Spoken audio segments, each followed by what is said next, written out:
Certaines choses disparaissaient de notre maison pendant que ma belle-sœur vivait avec nous, mais quand j'en parlais à mon mari, il me traitait de femme au foyer ennuyée. Aujourd'hui, il panique parce que ce sont ses affaires qui disparaissent. Ma belle-sœur, Clara, est diagnostiquée kleptomane, mais sa famille refuse de le reconnaître et préfère faire comme si elle ne montrait aucun signe de kleptomanie. La première fois que j'ai rencontré la famille de Steven, alors que nous venions à peine de commencer à sortir ensemble, ce fut révélateur, surtout en ce qui concernait sa sœur. Alors que tous les autres étaient chaleureux et accueillants, Clara semblait avoir décidé dès le départ de ne pas m'aimer. Pendant le déjeuner, elle a à peine reconnu ma présence et a évité toute interaction avec moi. J'ai essayé de lancer une conversation et je l'ai même suivie jusqu'aux toilettes, espérant pouvoir apaiser les choses en privé. Mais ce que j'y ai découvert m'a choqué. Elle était là, discrètement en train de voler du papier toilette qu'elle fourrait dans son sac à main. J'ai trouvé ça à la fois dégoûtant et étrange. Nos regards se sont croisés, et elle a eu l'air surprise que je l'ai prise sur le fait. Sans dire un mot, j'ai choisi de quitter la situation avec grâce, ne voulant ni l'embarrasser davantage ni aggraver les tensions. Après cette rencontre maladroite avec la sœur de Steven, j'ai ressenti le besoin d'en parler avec lui. Cependant, sa réaction m'a laissé perplexe. Il a minimisé les faits, prétextant qu'elle avait sûrement besoin du papier toilette pour une raison quelconque. Il m'a dit que je me faisais des idées pour rien. Bien que j'ai essayé d'accepter son explication et de passer à autre chose, quelque chose en moi n'était pas tranquille. Au fil des années, j'ai remarqué d'autres incidents similaires, où Clara prenait des objets étranges à différents endroits, ce qui renforçait mon soupçon qu'elle souffrait bien de kleptomanie. Par exemple, une fois, la mère de Steven, Janice, m'a invité à faire du shopping avec elle. J'étais ravi à l'idée de passer un moment en tête-à-tête avec elle. Mais quand nous sommes arrivés au centre commercial, j'ai découvert que la sœur de Steven, Clara, se joignait à nous. Je l'ai saluée poliment, mais elle s'est contentée d'un hochement de tête et n'a rien dit. Pendant que Janice et moi regardions des vêtements, Clara nous suivait tout le temps. Quand nous sommes allés dans les cabines d'essayage, j'ai remarqué que Clara y entrait avec des vêtements, mais en ressortait toujours les mains vides. Elle disait qu'aucune robe ne lui allait ou qu'elle ne les aimait pas, même si elle en avait essayé plusieurs. Au début, je n'y ai pas prêté attention, pensant qu'elle était simplement difficile. Plus tard, après notre séance de shopping, nous nous sommes arrêtés pour manger une glace, et Clara a généreusement proposé de payer pour tout le monde. En ouvrant son sac pour prendre son portefeuille, j'ai aperçu une robe bleue familière à l'intérieur, la même qu'elle avait essayée dans la cabine d'essayage et qu'elle avait prétendu trop serrée. Je ne comprenais pas pourquoi cette robe était dans son sac, et cela m'a immédiatement alerté. Je lui ai donc demandé quand elle l'avait achetée, puisque je ne l'avais pas vue passer à la caisse. Ma question a attiré l'attention de Janice, qui s'est tournée à son tour et a vu la robe dans le sac de sa fille. Clara a rapidement tenté de cacher la robe en fermant précipitamment son sac et en évitant mon regard. Il était évident pour moi que Clara avait volé la robe, et je la regardais, incrédule, tandis qu'elle bégayait, essayant de trouver une excuse. Mais Janice est immédiatement intervenue pour minimiser la gravité de la situation, suggérant que Clara avait peut-être fait cela par accident et que beaucoup de gens emportaient des choses des magasins par mégarde. J'étais choqué par sa réaction, et je suppose que Janice a vu mon expression changer, car elle s'est empressée de se rétracter. Elle a essayé d'expliquer qu'elle n'avait aucune idée que Clara ferait une telle chose et m'a dit qu'on devrait simplement oublier tout ça. J'ai rétorqué que si c'était vraiment une erreur involontaire, nous devrions la réparer en ramenant la robe au magasin. Mais Janice a insisté pour dire qu'il n'était pas nécessaire d'y retourner. Elle a souligné que le magasin appartenait à une grande chaîne multinationale avec plein de vêtements, insinuant que si Clara avait volé cette robe, ce n'était pas vraiment une grosse perte pour eux. Malgré ses tentatives pour me décourager, j'ai tenu bon. J'ai insisté pour qu'on retourne au magasin et paie la robe, en leur disant qu'elles pouvaient venir avec moi ou que j'irais seule. À contre-cœur, Janice et Clara ont accepté de revenir avec moi. Au final, j'ai dû payer la fichue robe moi-même, puisque Clara n'avait même pas assez d'argent pour le faire. Tout cet épisode m'a laissé un goût amer. Plus tard dans la soirée, j'ai essayé d'en reparler avec Steven. Je lui ai expliqué ce qui s'était passé avec Clara et combien cela m'avait mise mal à l'aise. À ma grande surprise, Steven m'a dit que j'aurais dû laisser passer et ne pas embarrasser sa sœur, affirmant qu'elle ne faisait de mal à personne. Sa réponse m'a frustré. Je lui ai dit que je ne pouvais pas ignorer ma responsabilité morale, même si sa famille semblait s'accommoder de ce genre de comportement. Steven s'est montré très offensé par mes propos, et la conversation a vite dégénéré en dispute. Il a exigé que je m'excuse d'avoir tenu de tels propos sur sa famille, mais j'ai refusé. La dispute est devenue si intense que j'ai envisagé de rompre s'il n'y avait pas de résolution. Heureusement, après quelques jours de réflexion, Steven est revenu vers moi avec des excuses. Nous avons eu une longue conversation honnête où nous avons compris qu'il n'en valait pas la peine de risquer notre relation à cause de nos proches. Il a admis qu'il était très protecteur envers sa sœur mais qu'il comprenait pourquoi je m'étais senti ainsi et m'a proposé de me rembourser la robe. J'ai décliné son offre, appréciant néanmoins le geste. Dès ce jour-là, je me suis promis de rester silencieuse concernant sa sœur. Le deuxième incident avec Clara a eu lieu à la baby shower de la cousine de Steven. L'événement était rempli de joie et d'anticipation alors que tout le monde s'était rassemblé, apportant des cadeaux issus de sa liste de naissance. La cousine de Steven, enceinte de 8 mois, rayonnait de bonheur. Nous l'avons aidée à couper le gâteau et à ouvrir quelques cadeaux, partageant son enthousiasme. Plus tard, je me suis excusé pour aller aux toilettes. En passant devant une chambre, j'ai été choqué de voir Clara en train de fouiller dans tous les paquets cadeaux. Elle fouillait les présents, clairement à la recherche de quelque chose à voler, et mon cœur s'est serré en réalisant ce qu'elle s'apprêtait à faire. Clara prévoyait de voler une femme enceinte qui avait bien plus besoin de ces objets qu'elle. Même si je m'étais promis de rester silencieuse après le dernier incident, je ne pouvais pas rester là sans rien faire et la laisser voler une personne aussi vulnérable. L'idée qu'une future maman puisse être privée d'objets essentiels pour son bébé à cause de la kleptomanie de Clara était tout simplement insupportable. Malgré ma décision d'éviter les conflits, je savais que je devais intervenir d'une manière ou d'une autre. Sachant que Clara serait embarrassée si elle se faisait prendre, j'ai décidé de gérer la situation discrètement. J'ai reculé de quelques pas et j'ai toussé légèrement, faisant semblant de repasser devant la chambre dans l'espoir qu'elle comprenne le message. En m'approchant de la pièce, je l'ai saluée d'un ton léger, comme si je ne faisais que passer par là. La réaction de Clara fut immédiate. Elle a cessé de fouiller, s'est levée précipitamment et a rejoint les autres invités dans le salon. Je l'ai regardée s'éloigner, secouant la tête, incrédule face à tout ce qu'elle était prête à faire pour satisfaire sa compulsion. Pour moi, il était évident que son comportement était problématique et inapproprié, ce qui me rendait encore plus mal à l'aise à l'idée de sa présence lors des réunions de famille. Cette fois-ci, j'ai décidé de ne rien dire à Steven, car je ne voulais pas d'une énième dispute inutile où il prendrait à nouveau la défense de sa sœur en prétendant qu'elle n'avait pas de problème sérieux. L'incident final, celui qui a vraiment scellé le destin de notre relation avec Clara, s'est produit lors de notre mariage. Ma mère m'avait offert une magnifique paire de boucles d'oreilles bleues, transmises de génération en génération dans notre famille. Ce fut un moment très émouvant lorsqu'elle me les a données, en me disant qu'un jour, je pourrais les transmettre à mes propres enfants. Ces boucles d'oreilles représentaient mon quelque chose de bleu pour la cérémonie, et j'y tenais énormément. Une fois la cérémonie terminée et Steven officiellement devenu mon mari, je prévoyais de me changer pour la réception afin d'être plus à l'aise pour danser et profiter de la soirée avec nos proches. J'avais laissé les boucles d'oreilles dans ma suite nuptiale, en toute confiance.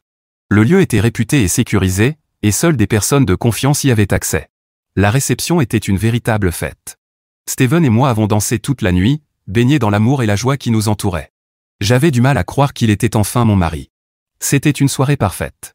Mais aux premières heures du matin, lorsque mes demoiselles d'honneur et moi sommes retournés dans la suite pour tout ranger, j'ai remarqué que les boucles d'oreilles avaient disparu. La panique m'a envahi alors que je fouillais la pièce du regard. Je connaissais mes demoiselles d'honneur, ce sont mes amies d'enfance, elles n'auraient jamais volé quelque chose. Nous avons commencé à fouiller la pièce frénétiquement, espérant que les boucles étaient simplement tombées ou mal rangées. Le cœur battant, nous avons retourné la pièce, vérifiant chaque recoin, chaque pli de tissu, chaque meuble. J'étais désespéré et en larmes, dévasté par cette perte. Ces boucles avaient une valeur bien au-delà de l'argent, elles symbolisaient mon héritage familial. Alors que nous cherchions toujours, un soupçon terrible a commencé à m'envahir.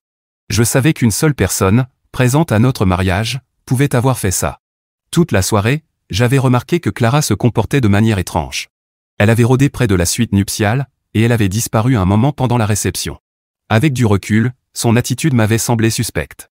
Mon cœur s'est serré à l'idée qu'elle ait pu prendre les boucles, surtout en connaissant ses antécédents de vol. Confronter Clara était la dernière chose que je voulais faire le soir de mon mariage, mais perdre un tel bijou de famille était impensable. J'ai pris une grande inspiration, essayant de garder mon calme, et je me suis dirigé vers elle, qui se tenait avec le reste de la famille.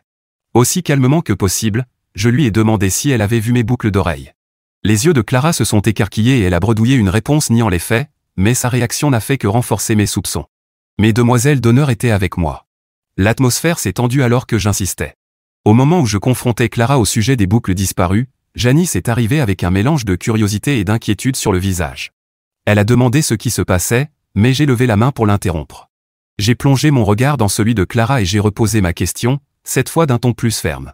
Clara devenait de plus en plus mal à l'aise, ses yeux fuyant les regards. À ce moment-là, Steven est arrivé. Il a tenté de m'éloigner, suggérant que j'avais peut-être trop bu. Ces paroles ont fait monter ma colère. Je me suis tourné vers lui, la voix posée mais furieuse, en lui disant que je savais parfaitement que je n'avais presque pas bu ce soir-là, et qu'il ne fallait pas dire des choses aussi absurdes. Je me suis tourné de nouveau vers Clara, la regardant fixement, la patience à bout. La pièce s'était tue alors que tous les invités observaient la scène. Le visage de Clara était devenu livide, et elle a continué à nier. Finalement, d'une main tremblante, elle a sorti mes boucles d'oreilles de son sac et me les a tendues avec des excuses murmurées, sans me regarder. Le soulagement de retrouver les boucles fut immense, mais rapidement éclipsé par une vague de colère et de trahison. Janice et Steven étaient abasourdis. Le visage de Janice s'empourpra de honte, tandis que celui de Steven passa de l'incrédulité à la colère en comprenant ce qui s'était passé. « Je n'arrive pas à croire que tu aies fait ça le jour de notre mariage, ai-je dit. » Clara murmura encore une excuse, mais elle sonnait faux. Ce n'était pas qu'une histoire de bijoux, c'était une question de confiance et de respect. Steven, comprenant enfin toute la gravité de la situation, se tourna vers Clara. « Comment as-tu pu faire ça ?» demanda-t-il. Clara resta muette. Elle baissa les yeux, incapable de croiser aucun regard. Cet incident fut la goutte d'eau, confirmant tous mes pires soupçons sur sa kleptomanie. Pour la première fois, Steven se rangea résolument de mon côté, reconnaissant que les actes de Clara étaient inacceptables. Ma mère, qui avait assisté à toute la scène, était bien moins indulgente que moi. Elle hurla sur Clara, disant qu'elle n'avait aucun droit de voler à sa propre famille. C'est alors que Janice tenta de défendre les actions de sa fille, suggérant que cela avait pu être un accident. J'en avais assez de ces excuses. Je me suis tourné vers Janice et, d'un ton calme mais ferme, je lui ai dit « Janice, vous savez très bien que votre fille a un problème. Elle doit suivre une thérapie avant de finir par voler quelque chose d'encore plus grave à quelqu'un. » Elle ouvrit la bouche pour répondre, puis se ravisa et resta silencieuse. Clara semblait encore plus honteuse. Ma mère, toujours en colère, ajouta « C'est le mariage de ton frère, un jour de joie, comment as-tu pu le gâcher en volant quelque chose d'aussi précieux à notre famille ?» Alors que la pièce restait silencieuse, je sentais les regards de nos invités sur nous. L'ambiance joyeuse du mariage avait été gâchée par les actes de Clara. Dans les jours qui ont suivi, Steven et moi avons eu de longues discussions au sujet du comportement de sa sœur et de la manière dont nous allions gérer la situation à l'avenir. Il s'est sincèrement excusé de m'avoir douté au départ et a reconnu que Clara avait besoin d'une aide professionnelle.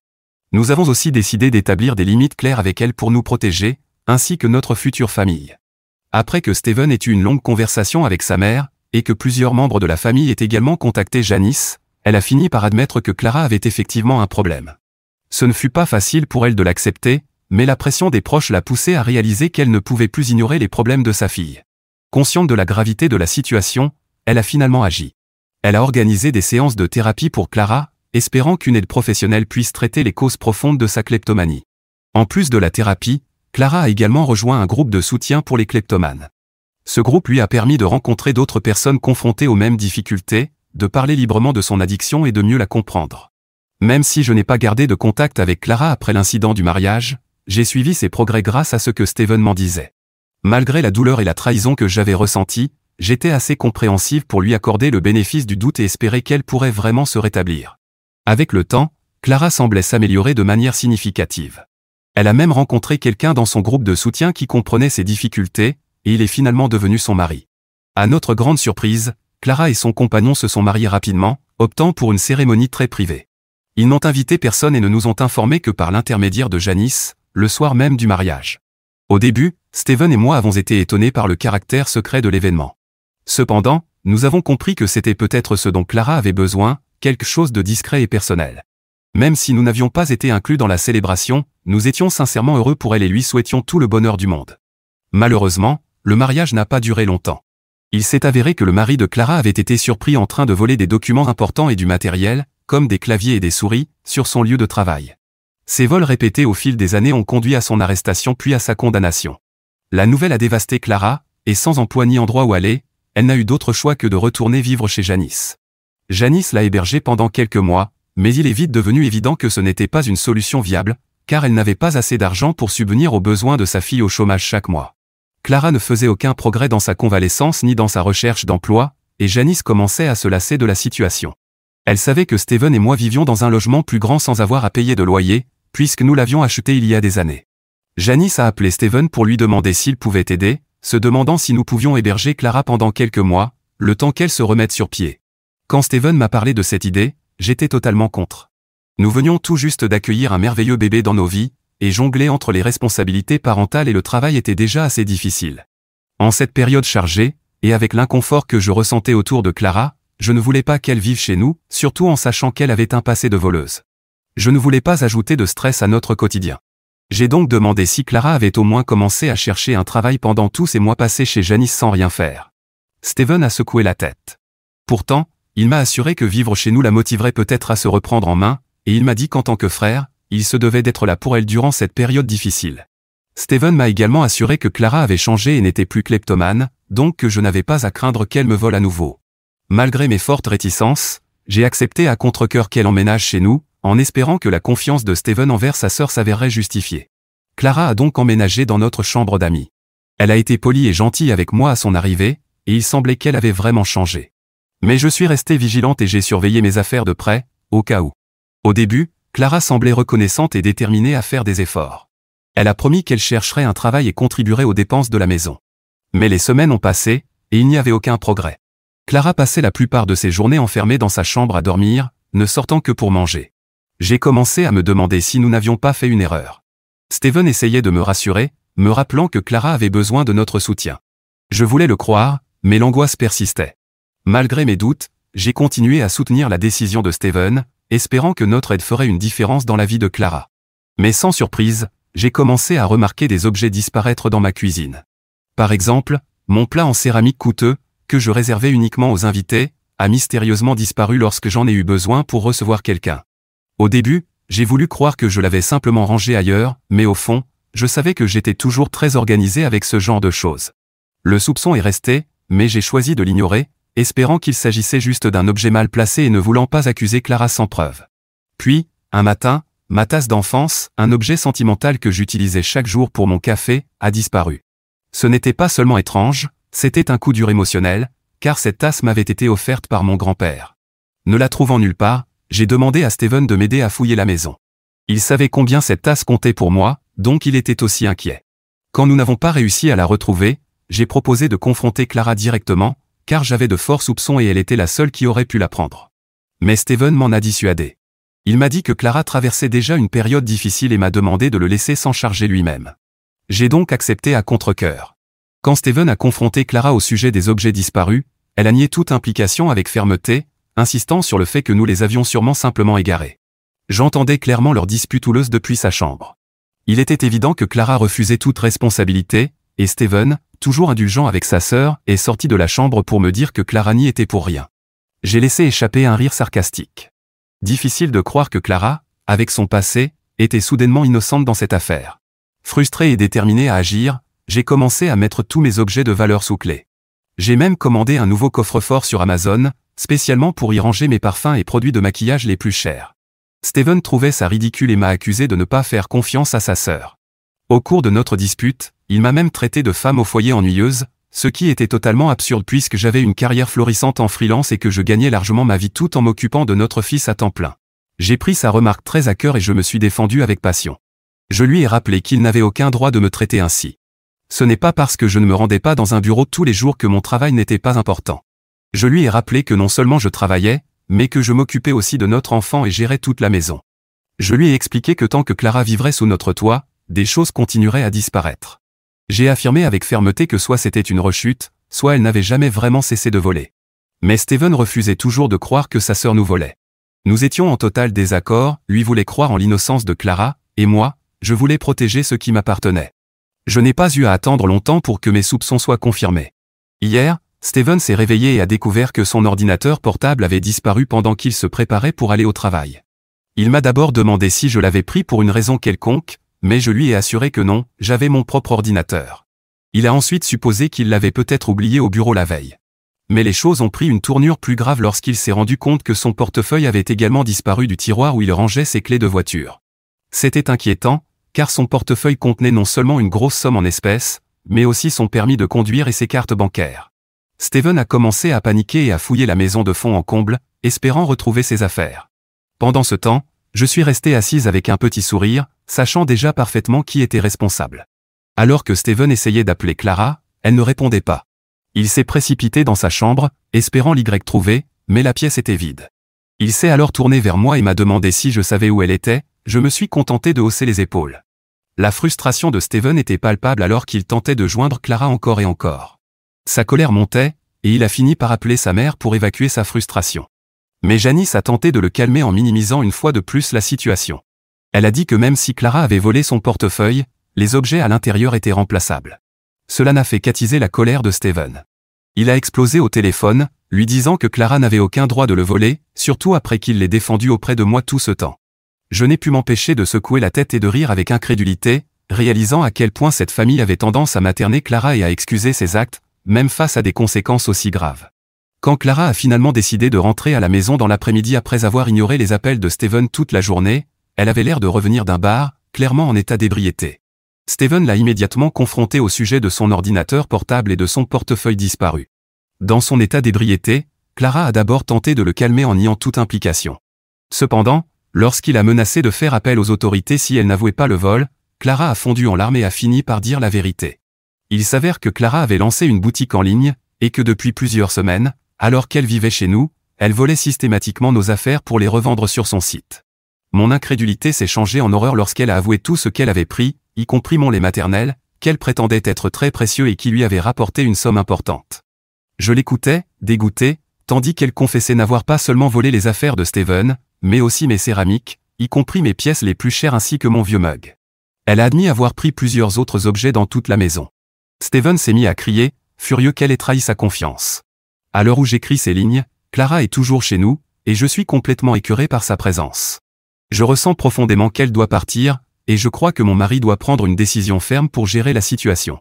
Parmi toutes les choses qu'elle a faites, ce que je ne peux toujours pas croire, c'est qu'elle ait volé mon lait maternel, quelque chose destiné uniquement à mon bébé. Je veux appeler la police, mais je sais que cela pourrait gravement nuire à ma relation avec mon mari. Est-ce que cela fait de moi une mauvaise personne de vouloir porter plainte contre ma belle-sœur après tout ce qu'elle nous a volé? Mise à jour 1. Waouh, quand j'ai posté cela la semaine dernière, je ne pensais pas que ça deviendrait si populaire. C'est assez amusant que certains aient suggéré que je devrais quitter mon mari à cause de cette situation. Je ne vais pas mettre fin à mon mariage simplement parce que Steven a une sœur kleptomane. Comme beaucoup de gens, mon mari a un faible pour sa famille, et c'est quelque chose que je comprends et respecte.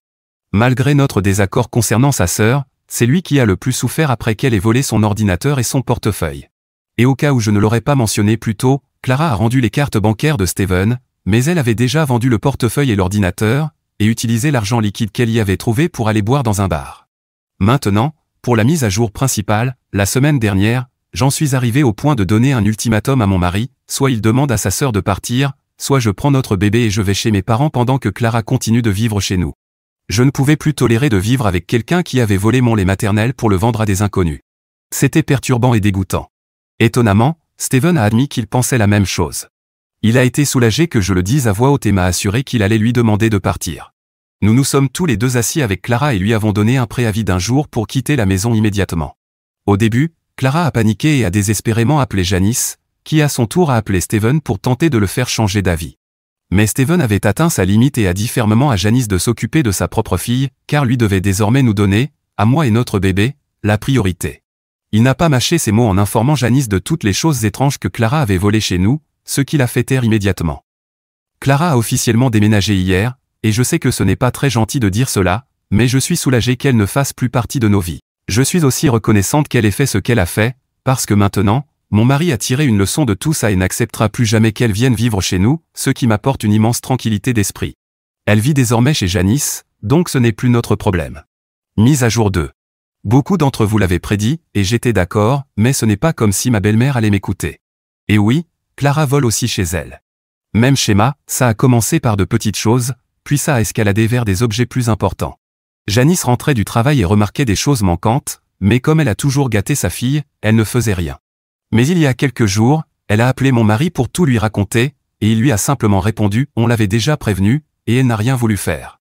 Elle aurait pu l'envoyer en cure, lui trouver une aide quelconque, ou simplement la mettre dehors, mais elle a choisi de lui donner une énième chance parce que c'est sa fille. Eh bien, maintenant, plus personne n'est surpris que Clara n'ait pas du tout changé. Janice a raccroché, donc nous ne savons pas ce qu'elle a fait ensuite à propos de Clara. Si j'en apprends davantage, je posterai probablement une autre mise à jour. Mise à jour 3. Et voilà une autre mise à jour sur Clara. Mon mari a parlé à sa mère ce matin, et pour l'instant, Janice a décidé de simplement lui trouver un thérapeute. Si vous voulez mon avis, elle devrait appeler la police ou l'interner dans un établissement qui traite ce genre de troubles, mais une simple thérapie ne suffira pas. Mon mari pense la même chose. Mais maintenant, c'est le problème de sa mère. Et nous avons été très clairs, Clara n'est plus la bienvenue chez nous, même pas pour les dîners de famille.